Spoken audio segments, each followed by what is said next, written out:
Hi, gang. I've been looking forward to this week all semester because The Shining is one of my favorite ghost stories. It's not my favorite horror novel or even my favorite Stephen King novel, but when I reread this novel after I started teaching this course, it struck me that it might be the best example of ghost fiction I've ever encountered. I hope you really liked the novel and that this video enhances both your understanding and your enjoyment of it. Now, as I've mentioned, The Shining is a great choice to kick off the novel readings in this course because even though it is the novel assigned for the undead unit, it can be used as the novel for almost any paper you choose to write. I do want to caution you about one problem in writing about The Shining in your paper.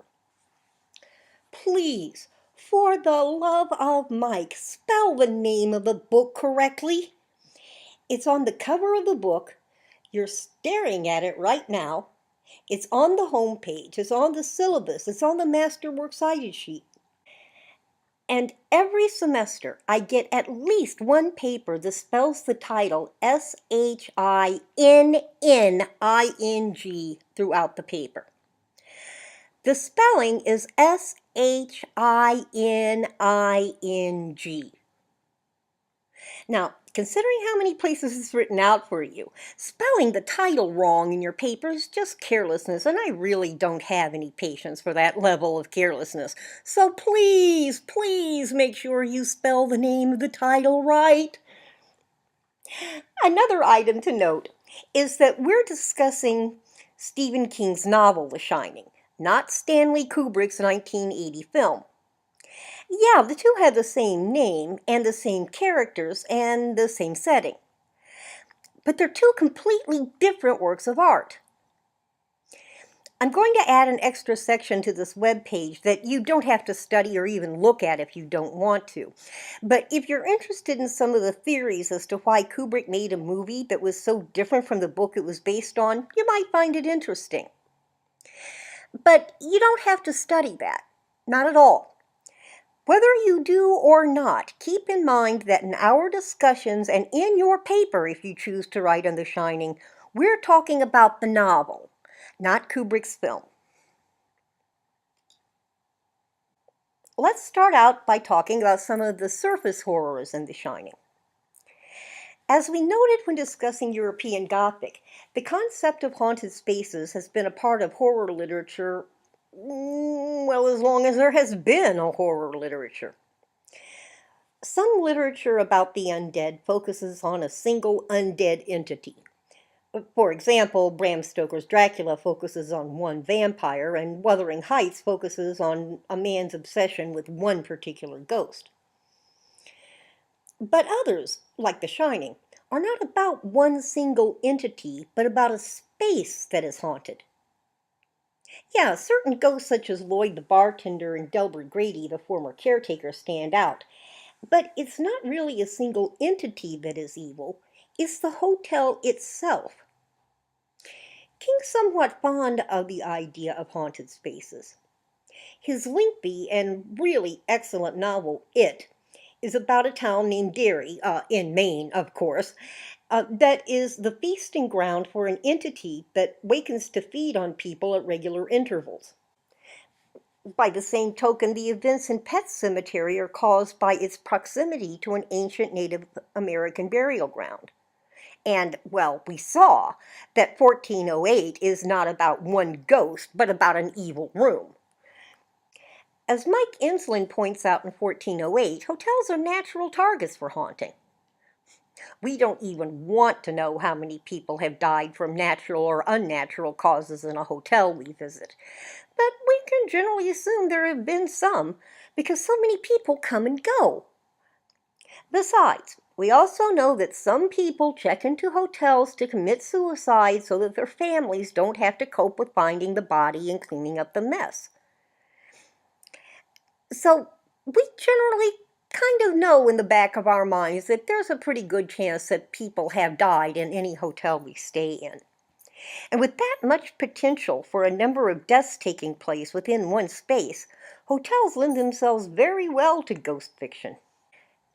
King and other authors add to that the idea that a particular space is haunted because it is somehow a nexus of evil. In the United States, these fictional haunted spaces are sometimes attributed to cursed burial grounds, uh, which is what we see in the Poltergeist, and which also we see in terms of Native American burial grounds that have had their sacredness violated by white capitalism. Other times, though, there's no real explanation or even an attempt to offer an explanation.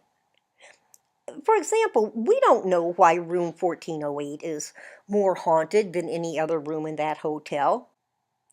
I mean, yeah, it's on the 13th floor, and 1 plus 4 plus 0 plus 8 equals 13. But that's not really an explanation. It's just an evil space because it's an evil space. But remember, supernatural horror by its nature doesn't have to have an empirical explanation. Because, as we talked about in the video on the undead, supernatural horror doesn't depend on empirical data because it's not based on events that can be accounted for or sometimes even experienced by our five senses. Now, yeah, there is some explanation about what makes the Overlook particularly ripe for haunting. And we learn that explanation through the scrapbook that Jack finds in the basement.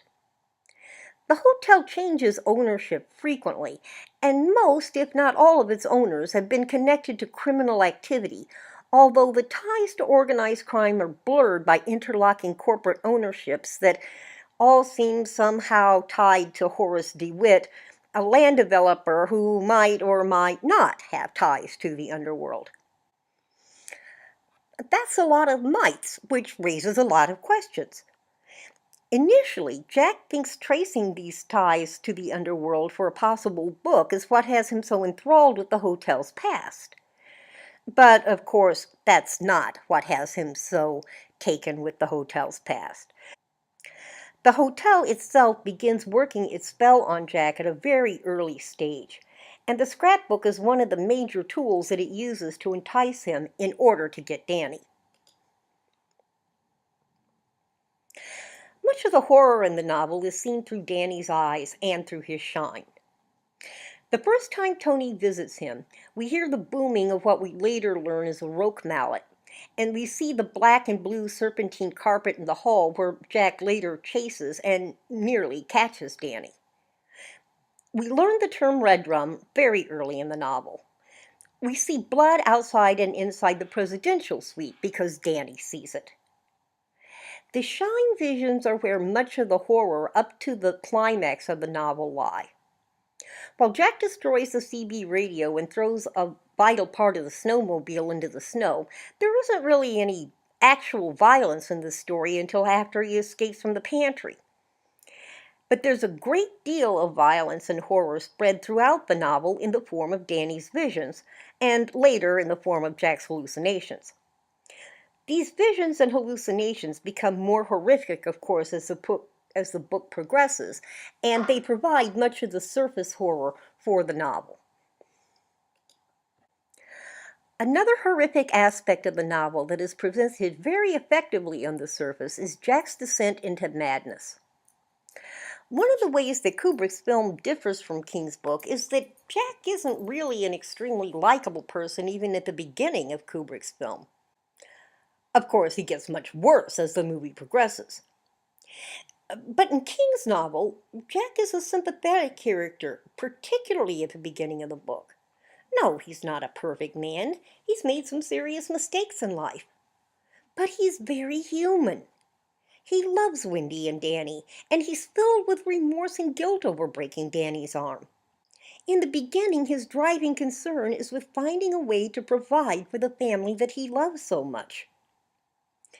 But as soon as he finds that scrapbook, the Overlook begins working on him. At first, the effects are gradual and can even be written off to a combination of Jack's curiosity as a writer and his fight to recover from alcoholism. But the hold gets stronger and stronger until Jack basically becomes the embodiment of the hotel's evil. He loses his ability to determine the difference between reality and delusion. And we see him descend into madness. Because Jack doesn't suddenly lose his mind. It's a process. The process proceeds step by step, inch by inch. Throughout the novel, until the climax, Jack switches from periods of insanity, like when he destroys the CB radio, to periods of lucidity, when he has no idea why he has done what he's done, and he's horrified that he's done it. Even at the end, Danny is able to escape because for one brief moment, Jack becomes Jack again, and his love for Danny surfaces long enough to save the boy's life. Put yourself in Jack's shoes throughout this novel. How does it feel to lose your mind and know that you're behaving in ways that are contrary to everything you believe in? The Shining gives us some idea of how that feels. Of course, the most obvious of the surface horrors is the violence and implied violence. Danny's trapped in horrific visions portending violence throughout the novel, and his visions, as we talked about, provide most of the surface horror throughout much of the book. It's through Danny's eyes that we see blood dripping down walls, a fire hose that becomes a snake, and hedges that come alive and attack. And of course, underlying the instances of all those visions is the booming sound of the roque mallet that we're introduced to very, very early in the novel. Now, of course, the ending of the novel is full out suspense and horror. As Jack becomes increasingly drunk on the hotel and Dick Hallorann races to the Overlook from Florida, we're confronted with scene after scene of growing fear and madness. The images appear more frequently and are increasingly horrific throughout the climax until the Overlook literally explodes from the pressure of its own evil insanity.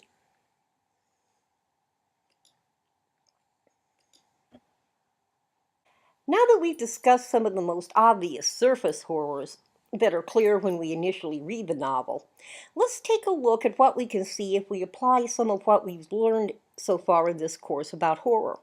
We'll begin with a brief look at how elements of both European and American Gothic literature are demonstrated in The Shining. The Overlook itself is an excellent example of the modernization of the European Gothic trope of castles and dungeons that tops the list on the handout by Robert Harris. As we've discussed, we don't have castles, huge monasteries, or underground catacombs in the United States, but that doesn't stop those elements of European Gothic from appearing in modern American horror. Like a castle, the Overlook is a huge structure with floors and floors of suites and rooms. Like a castle, there are nooks and crannies within the rooms that can go easily unnoticed and unseen. And of course, in any large structure with multiple divisions, it's possible for someone in the building to be completely unaware of what's going on in another part of the building. Those are some of the aspects of castles that made them popular settings in European Gothic, and they don't lose their potential for horror when we modernize them. Similarly, the basement of the Overlook is kind of like a medieval dungeon. It's dark, large, twisting, and filled with unsuspected evil that lurks in the shadows. The scrapbook that enraptures Jack and guides him into the Overlook spell is waiting for him as if it was something that had just been tossed aside and could be assumed to be harmless. But it's not harmless. And of course, in the basement you have the boiler, and the boiler is like an evil monster or dragon that has to be pacified to keep it from destroying everything around it. Another aspect of the Overlook that is reminiscent of European Gothic is the hallways. They're long and twisted and seemingly endless. Everything in the hallway as you walk down it looks so much alike that it would be really easy to get lost or turned around. In fact, you might have gotten turned around or lost in a hotel hallway in the past. I know I have. So the hallways of the hotel are like the underground catacombs and labyrinths that we see in European Gothic literature. And of course, the Overlook, like a castle, has a history. Just as the rulers who occupy a castle change with each generation and each coup, the ownership of the Overlook has changed several times, and many of the owners add new layers of shadiness to the hotel when they buy it. While the Overlook is a luxury hotel that offers all the conveniences available when the book was written, it really is a great modernization of an ancient castle, particularly once the snow has cut off access to mass communication. The Gothic element from Harris's list that is most obviously demonstrated in The Shining is visions. As we've already talked about, much of the surface horror in the novel occurs in Danny's visions of the future, and the mystery and suspense lie in attempting to understand what Danny's visions mean. King heightens the horror and suspense created in the visions by putting them in the mind of a small child. Despite his unique gift and considerable intelligence, Danny is a little boy. Like all very young children, he doesn't even really understand the meanings of what he sees in his actual reality. For example, he doesn't know what being drunk is, but he does know that there is something he calls the bad stuff that makes his father act in strange ways. He doesn't know what mental illness is, even though one of his schoolmates' fathers had been hospitalized for one. But he does know that people get taken away because of things that happen in their minds, and he's scared that he might get taken away because of his shine. Naturally, a boy that young who can't even fully interpret the meanings of the actual reality around him would never conceive of the depths of evil that his visions of what will happen at the Overlook imply. All he knows, and therefore all we know as readers, is that there is some kind of booming sound, an angry voice, and a feeling of terror that is so strong that it is palpable. Yeah, Danny Shine is integral to the novel, and the title of the novel clearly emphasizes that. For one thing, Danny's strong shine is clearly what gives the Overlook heightened power. In 1408, the evil is powerful enough that it is always living in that room, and anyone who enters the room is in danger of being swept away by it. But it takes Danny's shine to bring the Overlook the power that it needs to be the lively, multi-generational party that it is. As the scene with the clock symbolizes, Danny is the key that winds the Overlook up. Obviously, the events of the novel wouldn't have taken place if Danny didn't shine. But the shine in his visions are also handy writing conventions. A sense of suspense is often created in literature by foreshadowing, and in works that build off a foundation of suspense, one way to create it is to hint at what will happen in the novel in such encoded ways that the reader is caught up in the suspense without fully understanding what lies beneath it. Just as Danny is caught up in the fear of what he shines, even though he doesn't fully understand its meaning. Without Danny's shine, without those visions, The Shining would be the novel of Jack's slow descent into homicidal madness, and that would be a good book, but it wouldn't be nearly as effective in terms of horror. Another item from Harris's list of elements of the European Gothic that is obviously demonstrated in The Shining is supernatural events. They begin, of course, with Danny's tour of the Overlook and his discussions with Dick Hallorann. But they actually become more dangerous as Danny visits the playground where he encounters something in the cement rings buried in the snow and then is chased by the topiary animals. The supernatural events begin increasing in pace and severity once Jack sees Lloyd the bartender, and they continue to become more frequent and more severe until the climactic explosion of the hotel.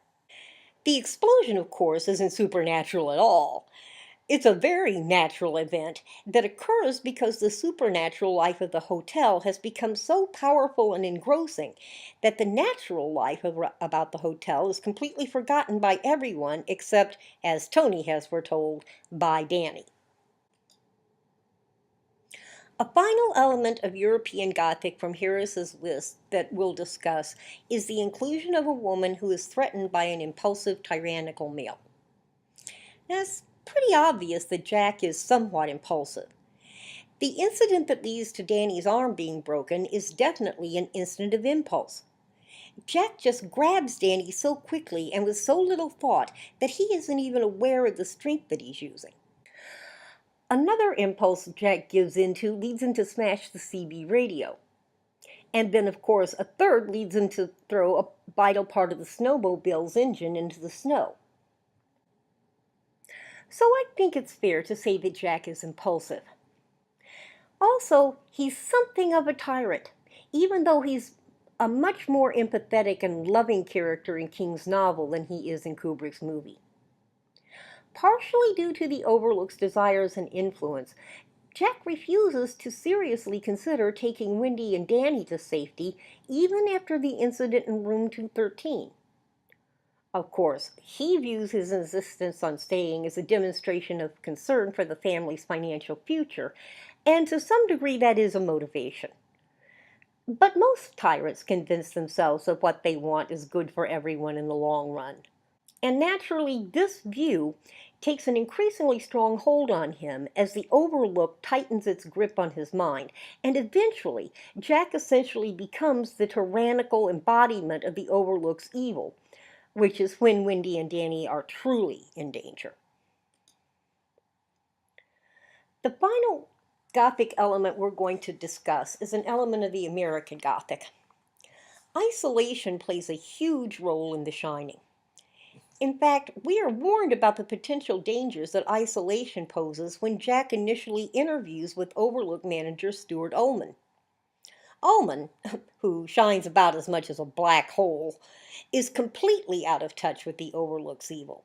So he attributes Grady's killing of his family and himself to cabin fever and alcohol.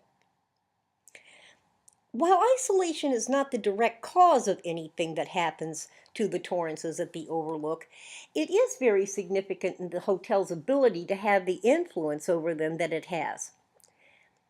It's probably really difficult for people who haven't lived in an area that has true winter to understand the effect that winter has on people. A few inches of snow, even 3 to 6 inches, can bring even a city to a grinding halt. There's simply no way to clear snow off roads as quickly as it can fall and fill them up again. People are faced with digging their cars out of several inches of snow in weather that is so cold that the air hurts any skin that is exposed. And in more rural areas, electrical and communication lines are downed by the weight of the snow. Even now, in the 21st century, people find themselves trapped in their homes with no electricity for up to 2 or 3 days. And in some winters, they dig themselves out to a normal life, only to see the same thing happen again a week or 2 later because of another snowstorm. Now that's in cities. And cities are cleared of snow and dug out long before the rural areas are. So living in a rural area in the winter can be very isolating and to some degree dangerous. That's in just an area that has normal winter weather. Truly serious winter weather in the Rockies, which is what the Torrances face, leads to paralyzed isolation. The closest town to Overlook is the small town of Sidewinder, which probably has enough to do to keep its citizens dug out since it isn't a wealthy community. Digging out a hotel that won't be open for several months isn't going to be a priority in a case like that, especially when chances are good that another snowstorm will bury the roads within a few days of their being cleared. So Ullman isn't completely stupid in believing that isolation that lasts for months is what led Grady to kill his family. That level and length of isolation has been known to lead to insanity, including homicidal and suicidal insanity, even if it's not in an evil hotel. The real effect that isolation has on the Torrances, though, is that it forms entrapment. Wendy and Danny can't leave the Overlook, and they can't escape Jack once he becomes enthralled. As Jack tells Wendy, even attempting to get to Sidewinder on the snowmobile would be potentially fatal because of the exposure. Once Jack renders the snowmobile inoperable, there is no way to leave. And once he destroys the CB radio, There's no way to contact the outside world. The Torrances are trapped and isolated in evil.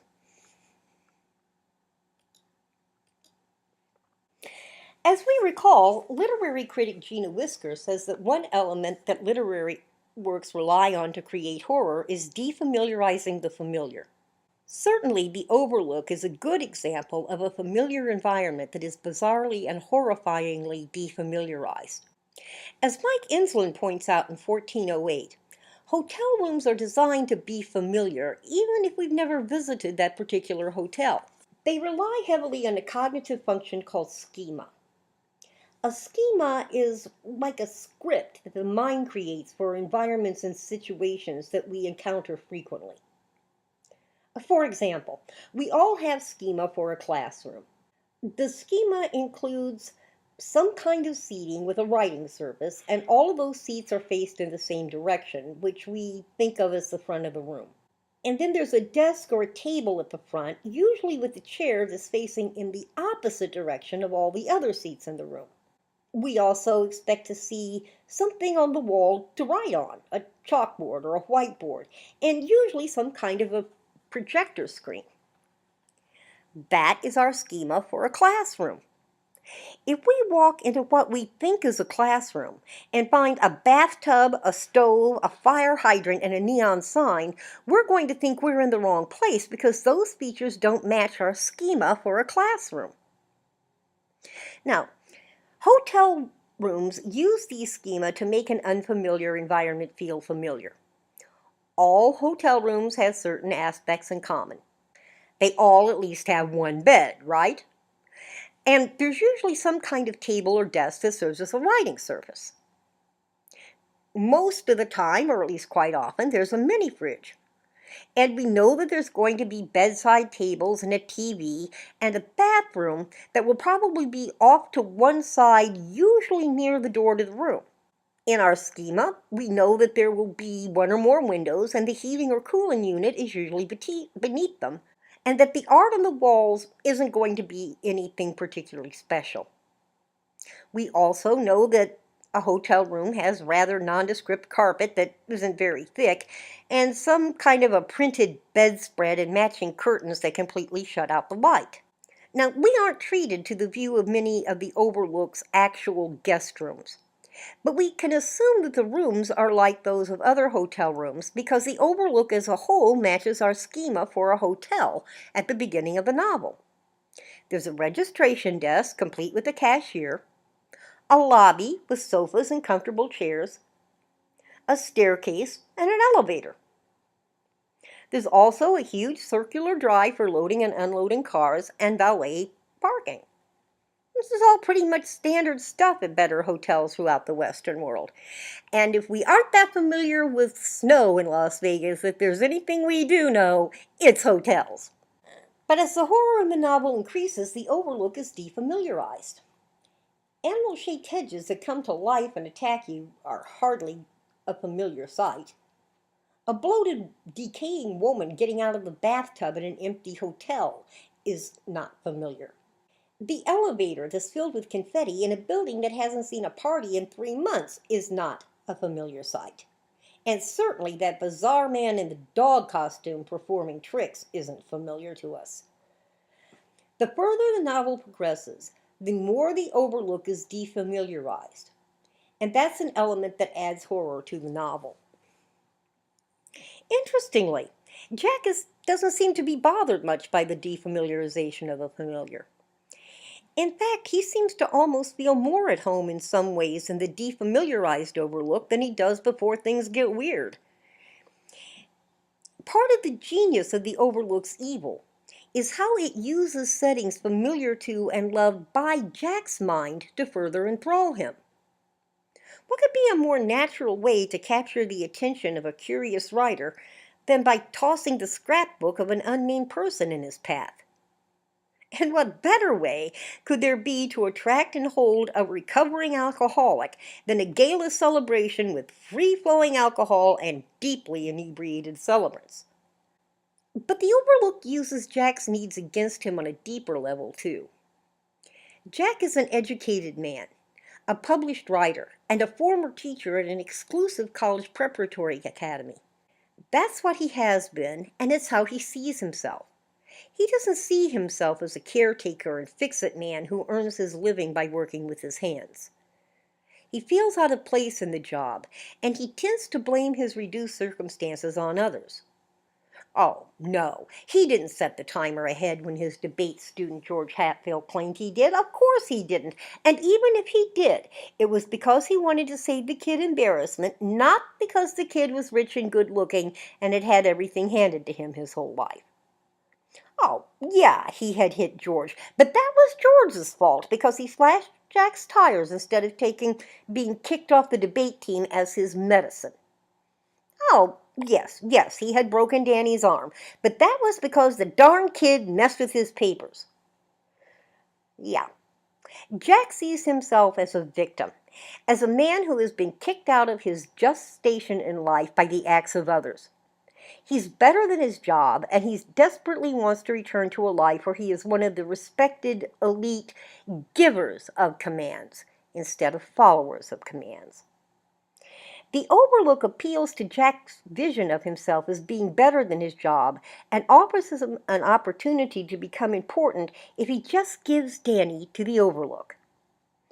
So it makes sense that Jack is comfortable as the Overlook becomes defamiliarized to Wendy and Danny, because his environment is aligning itself with his desires and with his view of himself. The pattern that the defamiliarization follows is actually familiar to Jack because it's pulled from his own mind. The Shining presents a unique approach to defamiliarizing the familiar by pulling the unfamiliar elements from the central character's mind so that he is perfectly comfortable in the altered environment while everyone else is completely horrified. But it's not only familiar places that can be defamiliarized. Familiar people can be defamiliarized too. And we notice this, of course, in studying Ghosts with Teeth.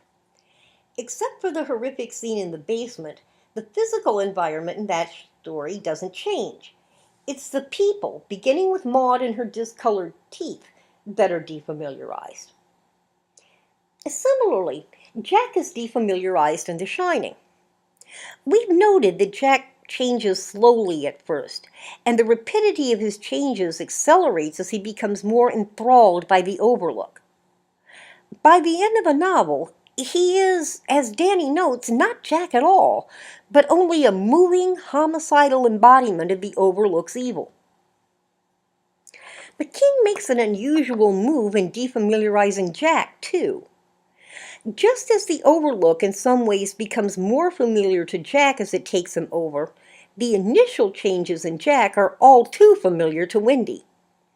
Spending time by himself, wiping his mouth, and chewing Excedrin are all habits that Jack had when he was drinking heavily, and they're very familiar to his wife. In fact, they provide her with the sign that something is wrong with Jack, something that could lead to the destruction of the family.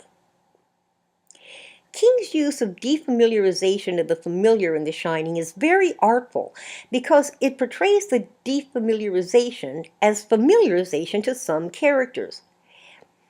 It's as if the defamiliarization folds back and forth on itself.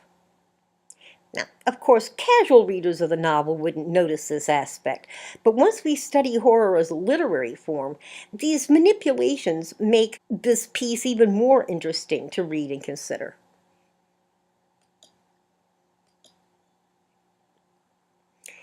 If there's one element of horror that The Shining particularly exemplifies, it's the paradox of the past. The past haunts the novel in several ways, and in each case it rises like the wasps to sting everyone involved. The influence that Jack's childhood has on the events of the novel are somewhat obvious. Jack's father was a dominating, abusive man who believed that his family had to take their medicine. Although Jack had loved him when he was a boy, at the beginning of the novel, Jack realizes that the way his father had treated his family was, well, wrong. Among Jack's many desires is the desire to be different from his father. He wants to avoid having his father's temper, He wants to avoid creating a family that is under his thumb, but not close to him because he is an object of fear. But as the Overlook works its spell, Jack begins to see that his father's actions might have been justified. In the climactic scene, of course, he echoes his father's words when he threatens Danny. He has, ironically, become most like the parent he least wants to resemble. A rather similar situation occurs with Wendy. Wendy's childhood is scarred by her mother's jealousy of her relationship with her father. She resents the fact that Wendy is closer to her father than she is to her, and her resentment grows throughout Wendy's lifetime. One of the reasons that Wendy and Danny are trapped at the Overlook is that Wendy doesn't see staying with her mother as an option. But like Jack, she ends up sharing with her mother the traits that she found most difficult to deal with. She finds herself being jealous that Danny appears to be closer to Jack, even though Jack has broken his arm while Wendy's never hurt him. Of course, Wendy's jealousy of Danny's relationship with Jack is less serious than Wendy's mother's jealousy was, but who knows how much it might have grown if Jack had not been killed when Danny was 5. The influence of Wendy's past on the events of the novel are also, of course, much less serious than Jack's, because Wendy isn't taken over by the Overlook. But in both cases, neither adult can go back and change their childhoods, but they also can't escape the influence their childhoods have over their adult lives. Their childhoods are part of the paradox of the past. Jack and Wendy's shared past is another example of how the paradox of the past affects The Shining. The events of the novel take place during a time when Jack and Wendy are attempting to recover from a particularly troubled period in their marriage. We learn early in the book that prior to its beginning, the Torrance family had almost been destroyed, largely due to Jack's drinking. The most significant event related to his drinking had been when Jack had accidentally broken Danny's arm. Jack himself recalls that the snap of Danny's arm is actually a snap in his relationship with Wendy. It represents a break between everything that had gone on in their relationship before that incident and everything that goes on after it, because everything in the relationship after that point is viewed in the context of that incident. Until the Overlook is largely controlling Jack's thoughts, he's filled with guilt and remorse about breaking Danny's arm, so his approach to his marriage is colored by that single incident. He also believes that Wendy's view of and approach to their marriage is colored by that accident, and to a degree, it is. Certainly in the period immediately following the arm break, Wendy's attitude towards Jack and her marriage is so altered that she considers divorce. Fortunately, Jack decides to stop drinking, and as Danny tells us, the relationship improves so that divorce is no longer considered. But drinking isn't Jack's only problem. He also has problems controlling his temper. As the relationship is beginning to heal after the arm break, Jack has a physical fight with George Hatfield, a student, and he loses his job. The resulting emotional and financial strains also have serious effects on Jack and Wendy's marriage.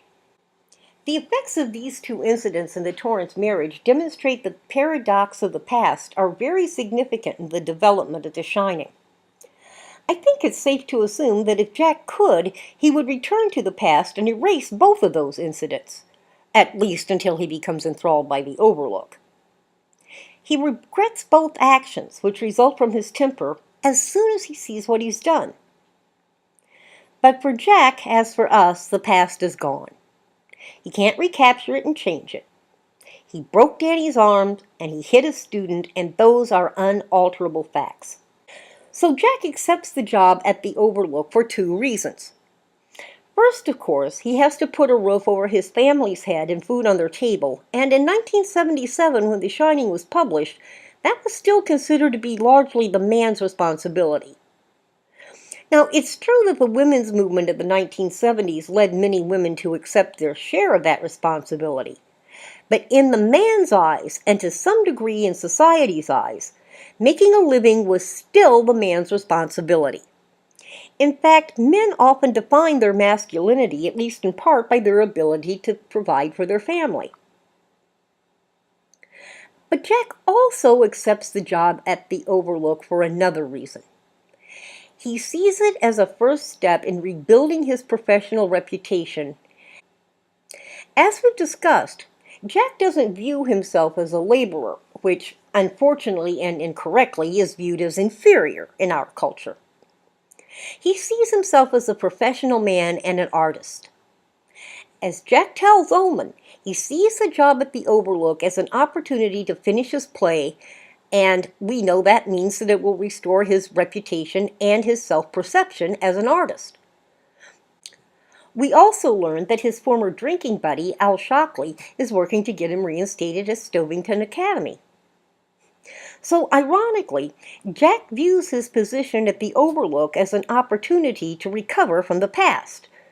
And in the beginning, it seems to work. But the inability to recapture the past is only part of the paradox. The other half is that we can't escape it. Clearly, Jack can't escape the past. He can't escape the effects that his actions have had on his family and his relationships. Thoughts of and remorse and guilt over breaking Danny's arm are with him every day, and thoughts of his encounter with George Hatfield are almost as frequent. The internal consequences of the past are always with him.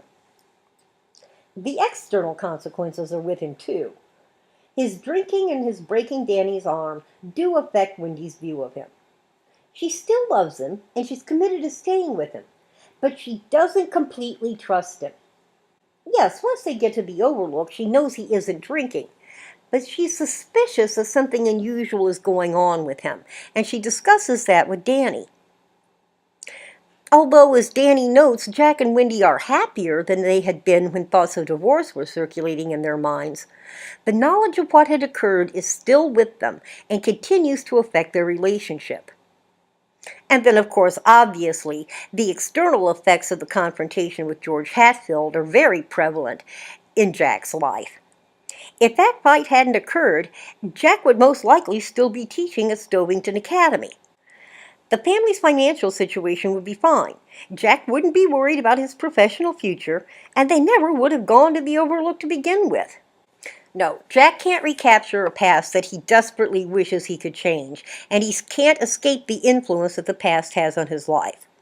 He's caught in the paradox of the past, and when he accepts the job at the Overlook, he sees it as an opportunity to distance himself from the past and heal. But the Overlook offers Jack anything but an opportunity to distance himself from the past. It engulfs him in a past of its own and eventually drowns him in it. Now, Jack learns from the scrapbook and from library research that the Overlook itself has a colorful past, as we talked about. But the Overlook's past is dormant and harmless to anyone who doesn't shine, at least until Danny arrives. For example, unlike in the film 1408, most people could enter room 217 at the Overlook without any problems at all. One chambermaid, whom Dick Hallorann says shines a little, sees the bloated corpse of the woman in the bathtub, and of course Dick sees it himself. But for most people, there's just nothing there. Until Danny arrives at the Overlook, that is. Danny's strong shine allows the Overlook's past to assert itself to more people and in more physical ways. Dick Hallorann tells Danny that what he sees in the Overlook is just pictures that can't hurt anyone. And that's true until Danny's power brings the mental pictures to life. Because of Danny's powerful shine, the woman in 217 gets out of the tub and the topiary animals come to life and attack Dick on the road from Sidewinder. Because of Danny's shine, the Overlook is able to grow powerful enough to get into Jack's mind as more than just pictures. It's able to get him drunk on alcohol that isn't actually there. And it's able to animate Grady to the point that he can physically open the door to the pantry and release Jack. But the Overlook under the influence of Danny's shine is a temporal anomaly. There actually is no past at the Overlook because all the various eras of the Overlook's history exist at the same time. The attendants at the party Jack attends in the ballroom are from 1927, 1945, 1977, and every year in between. The hotel destroys the paradox of the past because the past doesn't need to be recaptured. It isn't really the past at all, but an everlasting present that just goes on and on and on. Now, this temporal anomaly, which obliterates the past by making it eternally present, would particularly appeal to someone who is trying to break with his own past. On the surface, it gives Jack a different past to focus on, one in which a small boy's broken arm and a confrontation with a high school student are wiped out completely. Jack's personal past is changed too, because Grady tells him that he has always been the caretaker of the Overlook. And altering Jack's past also alters his future.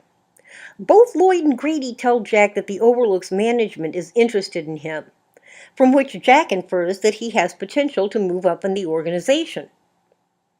The Overlook offers Jack a different past and a better future, and all he has to do is give Danny to the hotel. That assignment becomes easier for him to fulfill because the past, which is the eternal present at the Overlook, changes Jack's views of family interactions and family structure. Not only is he no longer appalled by his father, he actually slowly begins to share his father's views of the importance of being the monarch of the family and disciplining its other members if they dare to thwart his goals.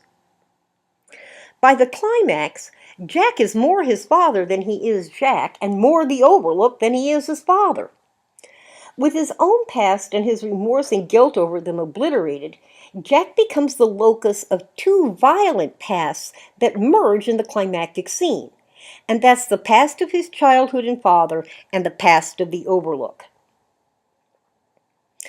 Now, by creating a past that is eternally, physically the present, the Overlook destroys the paradox of the past because, as we noted, there's no reason to recapture it. But that simply leaves Jack with the other half of the paradox. He can't escape it. He's drawn into the Overlook to the point that his self is all but nullified, and he can't escape except for one brief moment of clarity that allows Danny to flee his homicidal attack. He can't control the Overlook's past. It controls him. The great irony of The Shining is that Jack goes to the Overlook to distance himself from the past and ends up being destroyed by the past. Okay, that's all I'm going to go over for The Shining.